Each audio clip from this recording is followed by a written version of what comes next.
Ali, bonjour. Comment ça va? Très bien. Bonjour, José Barroso du journal L'Équipe. Le PSG est ultra favori de la Coupe de France, de cette compétition, vu les équipes qui restent en lice, avec tout le respect qu'on a pour elles évidemment. Est-ce que la première demi-heure contre Saint-Étienne vous montre que c'est le principal risque peut-être pour cette équipe, pour votre équipe, de prendre les autres de haut? Merci. Bonjour à tous. Après avoir analysé le match, je pense que la première demi-heure a plus à avoir davantage avec Saint-Étienne qu'avec nous. C'est certain que notre rythme n'était pas le rythme habituel. C'était un rythme inférieur à notre rythme habituel. Et à l'inverse, Saint-Étienne était très bon durant la première demi-heure, pressant, nous enlevant le ballon. Mais je pense que ça a plus à voir avec la précision et la réussite de Saint-Étienne qu'avec un grand défaut de notre côté. Ce sont des choses qui peuvent arriver pendant certains matchs. On ne peut pas maintenir le rythme et on essaie de faire en sorte que ça ne soit pas le cas. Bonjour coach, Stéphane Bianchi du Parisien. Est-ce que vous connaissez votre homologue Luis Castro qui a formé João Neves et Gonçalo Ramos, et est-ce que ces deux joueurs vous ont parlé de lui et de ses méthodes? Merci. Non. Non. Je connais l'entraîneur évidemment. C'est un fait que je viens d'apprendre et demain j'en parlerai à Gonçalo et à João. Je leur demanderai s'ils peuvent m'aider. Mais nous avons déjà analysé Dunkerque. C'est une équipe qui a une trajectoire en Coupe de France tout à fait impressionnante. Ils ont vaincu 3 équipes de Ligue 1 et à Lille, ils ont joué et gagné contre Lille et Brest chez eux, et ça c'est quelque chose de très impressionnant. Donc j'aime le style de Dunkerque, c'est un style associatif avec le ballon, ils sortent depuis l'arrière, ils osent partir de l'arrière et c'est une équipe très complète qui presse, qui avance beaucoup la ligne de défense et qui provoque le hors-jeu continuellement. C'est une équipe qui gêne, une équipe compliquée. Ça ne m'étonne pas du tout qu'ils soient qualifiés aussi en Ligue 2 et qu'ils aient éliminé des équipes de Ligue 1 parce qu'ils travaillent très bien et j'espère que demain ils ne soient pas aussi précis, pas autant en réussite et que nous puissions nous imposer. Bonjour coach, tout au fond, Arthur Perrault, RMC. Demi-finale de Coupe de France, samedi face à Angers pour terminer la Ligue 1 et obtenir ce titre. Ensuite, quart de finale de Ligue des Champions. Avec ce programme qui est toujours aussi chargé, des matchs toujours aussi importants, comment vous entendez gérer cette dernière ligne droite là de fin de saison toujours aussi décisive? Merci. Je vais le gérer comme d'habitude. Vous devriez au conditionnel être habitué à cela. Depuis le tout début de la saison dernière, nous ne planifions pas notre saison en fonction d'un seul match, mais nous pensons véritablement de façon générale. Et au fur et à mesure que les mois passent, nous adorons être dans un calendrier aussi chargé parce que ça implique que tu es encore engagé dans toutes les compétitions. Comment est-ce qu'on va le gérer? On va le gérer comme le staff l'a toujours fait, de la même manière, en utilisant le plus grand nombre de joueurs prêts, qui aient le niveau et qui veuillent jouer. Bonjour, Nicolas Paillard, InfoSport Plus, Canal+. Est-ce que vous êtes encore surpris par vos joueurs, par la réaction en seconde période face à Saint-Étienne, face à tout ce qu'ils réussissent en ce moment sur le terrain?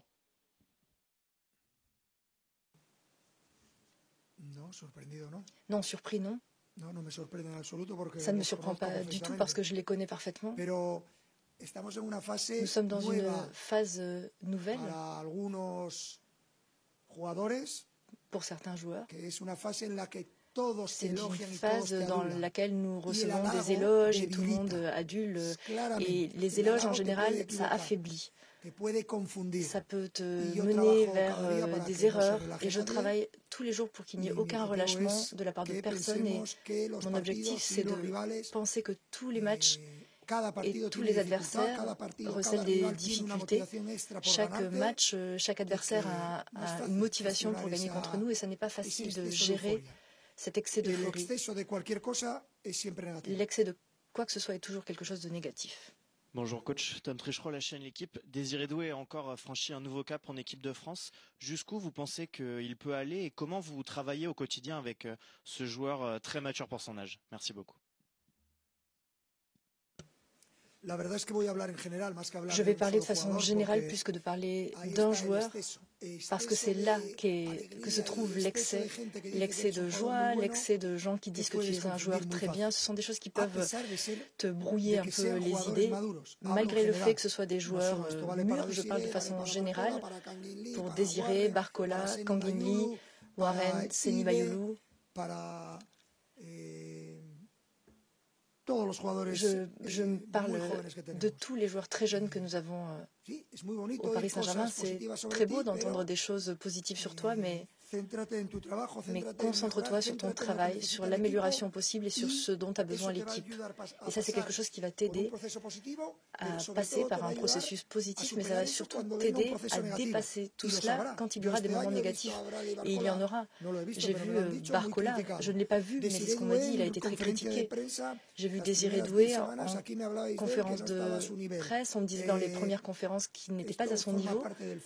Tout ça fait partie du football professionnel et nous devons l'accepter. En ce moment, c'est un moment très positif par lequel passe l'équipe, très positif pour les joueurs, mais concentrons-nous sur ce dont a besoin l'équipe. Bonjour, Baptiste Bécard de l'AFP. Pour prolonger la question de mon collègue en premier, le PSG en Coupe de France a un peu tout à perdre puisque vous êtes archi favori, il n'y a plus que Reims comme club de l'élite. Comment vous préparez vos joueurs mentalement à ce statut-là? Merci. Cette année, nous avons commencé le premier match de Coupe de France à Lens, en 32e, ça a fini au pénalty. Ensuite, nous avons joué Espali. Ensuite, nous avons joué Le Mans. Ensuite, Le Mans. Et después de Le Mans que jugamos, en mi memoria es horrible, Saint-Brieuc. Y después ya viene Dunkerque.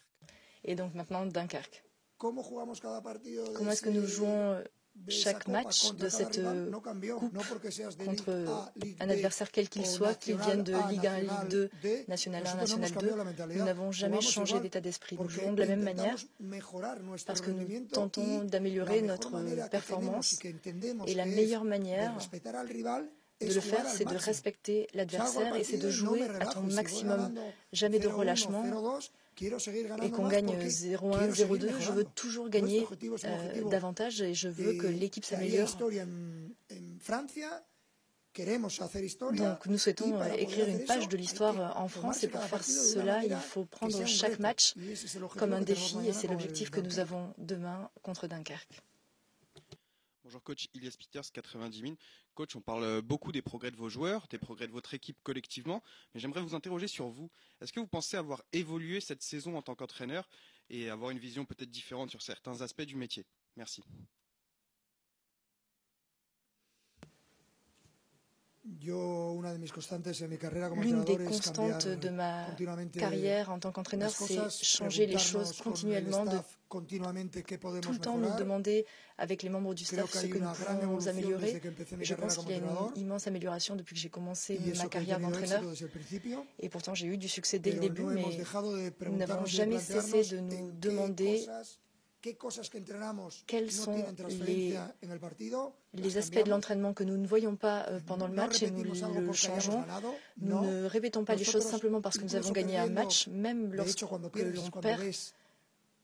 Parce que quand tu perds, c'est là que tu vois les erreurs et les possibilités d'amélioration. Mais je crois que la grandeur de notre staff, c'est que nous nous demandons en permanence si la manière dont nous nous entraînons se voit sur le terrain pendant le match. Et s'il n'y en a pas, nous changeons, même si c'est très beau, que ça plaît aux joueurs. Et notre obsession, c'est que ce pourquoi nous nous entraînons et ce que nous préparons avant, si ça donne des résultats pendant le match et que ça aide l'équipe très bien, nous le maintenons et sinon nous le changeons. Et nous cherchons une autre option pour nous améliorer. Bonjour coach, Millet Kabli, PSG Community. Je voulais faire un focus sur Bradley Barcola, qui en est, si je ne dis pas de bêtises, à une douzaine de passes décisives en 2025. Est-ce qu'il a encore fait 2 passes ce week-end contre Saint-Etienne? est-ce qu'il ne représente pas finalement ce que vous recherchez? Ah pardon, 3, pardon, vous avez raison. Ah oui, d'accord. Est-ce que vous recherchez pas, est-ce que c'est pas finalement le symbole de ce que vous recherchez au Paris Saint-Germain, c'est-à-dire des joueurs qui savent aussi faire passer le collectif avant leur propre intérêt? Merci. Barcola définit parfaitement. Il a commencé le début de saison avec une série de buts spectaculaires. À partir de là, je crois que il a été l'un des joueurs sans aucun doute qui a le mieux compris que lorsqu'il y a un joueur mieux placé que toi, très souvent il est en 1 contre 1 face au gardien, mais il a la générosité suffisante pour la passer à un coéquipier quand le coéquipier est mieux placé. Barcola a participé cette saison dans 33 buts, 33 actions, buts et passes décisives. Pour moi, une passe décisive qui laisse un coéquipier face au but sans le gardien, c'est encore mieux. Je crois que ça montre la générosité de très nombreux attaquants, et en particulier Barcola. Et pour nous, c'est quelque chose que nous avons beaucoup amélioré avec l'équipe cette saison, surtout quand on manquait d'efficacité, c'est de rechercher toujours le joueur le mieux placé devant le but. Et en cela, nous avons de très bons joueurs dans cette équipe. Et tout cela, le résultat, ça a été que les joueurs marquent plus de buts. Nous sommes l'une des meilleures équipes d'Europe et nous sommes l'une des équipes qui concèdent le moins de buts. Parce que bien sûr que pour gagner un match, il faut marquer des buts, mais également ne pas en concéder. Donc je pense que oui, ta question est merveilleuse parce que ça valide l'importance de joueurs capables de donner le ballon au coéquipier qui est mieux placé que soi. Bonjour coach, Mourad Sefiane pour la Source Parisienne. Je voulais revenir sur la relation que vous avez avec le staff et les joueurs. Comment ça se passe quand vous avez des décisions à prendre sur la stratégie, l'animation, ou même sur autre chose, par exemple avec Marquinhos, le capitaine, vous échangez, vous proposez, ils répondent, comment ça se passe?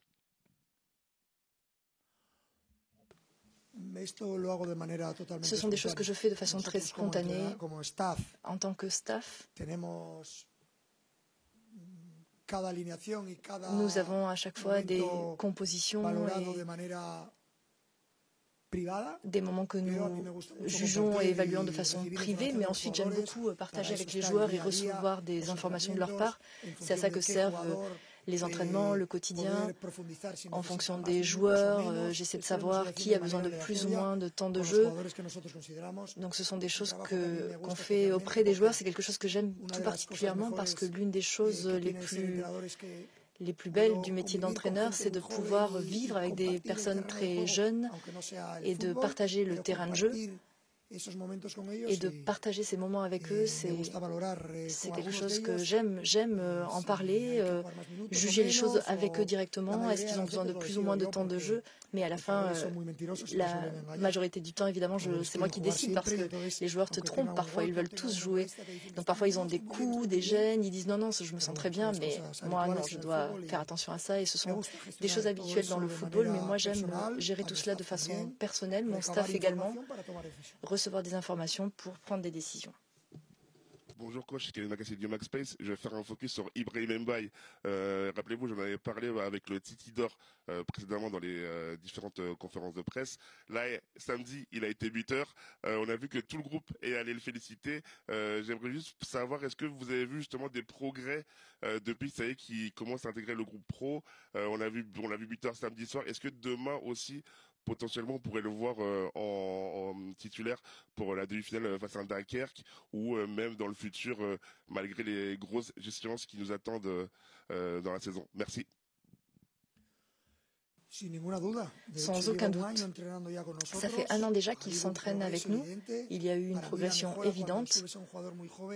Pour moi, l'amélioration quand tu fais entrer un joueur jeune, l'amélioration aussi bien physique que mentale, cette capacité de savoir avec quel type de joueur tu vas t'engager, jouer, c'est quelque chose de très important au niveau physique et mental. Et moi, je vois un jeune homme très mûr, même s'il est encore très jeune. Et ce que j'aime le plus de lui, et j'ai pu le voir, c'est son attitude quand il retourne en U19 ou les U23, quand il est en compétition dans les catégories inférieures ou en sélection nationale.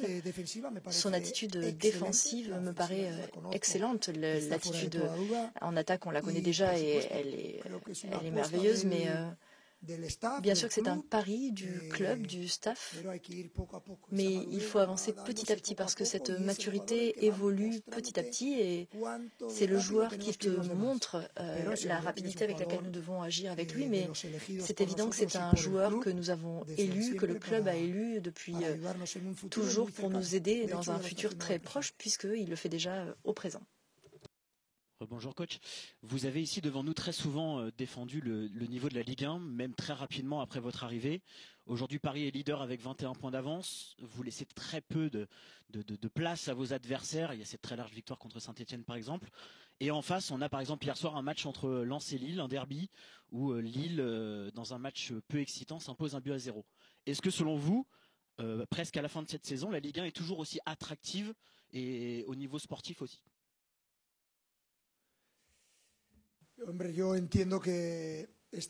Je comprends que cette année, tout particulièrement avec la différence de points que nous avons par rapport au deuxième, bien sûr que ça pourrait avoir l'air différent. C'est vrai qu'on est en train de battre des records et si quelqu'un bat des records, ça signifie que personne n'a jamais fait ce que nous sommes en train de faire cette année. Donc peut-être qu'en ce moment, oui, bien sûr, ça pourrait porter un peu préjudice à cette image de la Ligue 1, mais je crois que le niveau des équipes françaises a été démontré en Ligue des Champions. Brest, Lille, Monaco, qui ont été très beaux à voir en compétition. C'est un niveau, c'est là que se situe le niveau très clair de la Ligue 1, ce niveau que l'on a vu des Français en Ligue des Champions. Et donc c'est très clair, un club français peut gagner la Ligue des Champions. Et donc ensuite qu'il y ait une si grande distance entre nous et le deuxième, tout cela a à voir avec les statistiques que nous avons et les records que je viens de commenter. Est-ce que demain on doit s'attendre à un large turnover ou pas? Et si je ne me trompe pas, il y a eu Tenas face à Espali, après ça a été Safonov. Quel sera le gardien demain? J'essaye.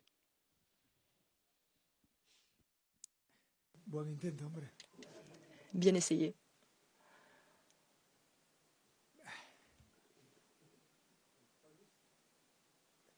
Ne t'inquiète pas, il y aura 11 joueurs du PSG tout à fait préparés demain pour être compétitifs et pour suivre l'attitude de nos supporters. Ils ne se relâchent jamais, ils nous soutiennent à chaque match, quel que soit le résultat. Nous devons être à la hauteur de nos supporters et ça implique d'être très concentrés. Demain, ce qui est sûr, c'est qu'il n'y aura qu'un gardien, que personne ne s'inquiète.